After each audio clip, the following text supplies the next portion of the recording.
విముక్తి సాధించి స్వాతంత్రం నా జన్మ హక్కుని పోరాడి ఈరోజు స్వాతంత్రం కోసం త్యాగం చేసిన వ్యక్తి. స్వతంత్రం వచ్చిన తర్వాత మనకు ఒక రాజ్యాంగం ఉండాలి. ఆ రాజ్యాంగం ఎట్టుండాలో నిర్దిష్టంగా రాసినటువంటి వ్యక్తి అంబేద్కర్ గారు. ఆయన రాసిన రాజ్యాంగమే మనం ఫాలో అవుతున్నాం.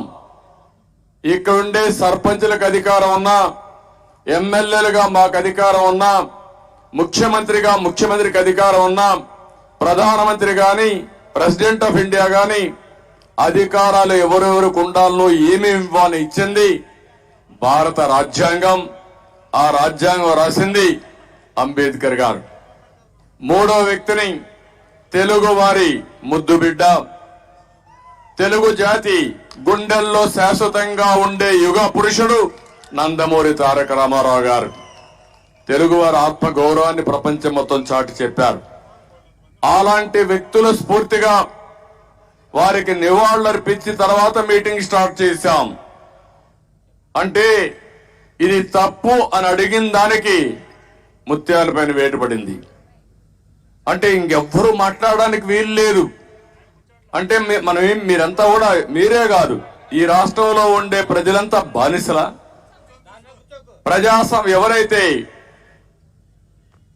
స్థానిక సంస్థల్లో రాష్ట్ర స్థాయి నుంచి ఎవరైతే మీరున్న జిల్లా పరిషత్తులు గాని, మేయర్లు గాని, కార్పొరేటర్లు గాని, లేకపోతే ఎంపీపీలు గాని, జడ్పీటీసీలు గాని, కౌన్సిలర్స్ గాని, ఇంకో పక్క వార్డులో ఉండే మెంబర్స్ వరకు 1,70,000 మంది ఉన్నారు.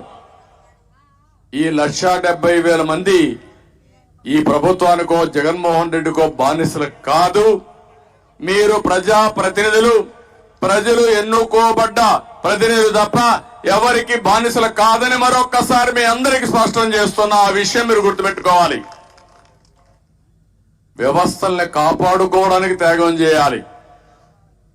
ఈ రోజు ఎప్పటి నుంచో రాజ్యాంగం ఉంది కాబట్టి, ఆ రాజ్యాంగ ప్రకారం ఎన్నికలు జరిగాయి కాబట్టి మీరందరూ ఎంపిక కాబడ్డారు.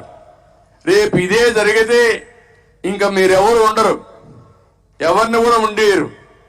అంటే వీళ్ళకి కావలసిన థంబ్ ఇంప్రెషన్ వేసే వాళ్ళ పెట్టుకుని భారత రాజ్యాంగాన్ని అవమానం చేసే పరిస్థితి వస్తారు. ఆ విషయం గుర్తుపెట్టుకోవాలని కోరుతూ నేను ముత్యాలకు ఒకటే చెప్తున్నా.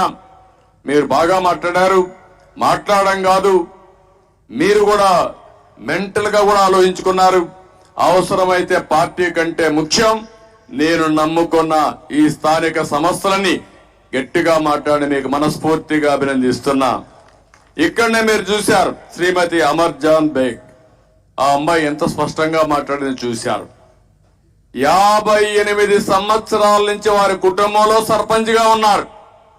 వాళ్ళ మామ లేకుంటే వాళ్ళ కుటుంబీకులు ఒక గ్రామంలో సర్పంచ్ గా ఉండి ఆ గ్రామంలో ప్రజలకు అనుకూలంగా పనులు చేసి, ఒక్కొక్కసారి రిజర్వేషన్లు మళ్ళా వచ్చినా ఎప్పటికప్పుడు ఎన్నో అభివృద్ధి కార్యక్రమాలు చేసి మళ్లీ మళ్లీ గెలుస్తూ వచ్చారు.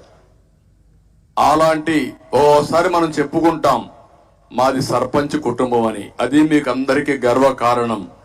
దానికి కారణం అక్కడుండే ప్రజల్లో మీరు మమేకం కావడమే కాకుండా వారికి అనేక సేవలు అందించి ఇచ్చేశారు.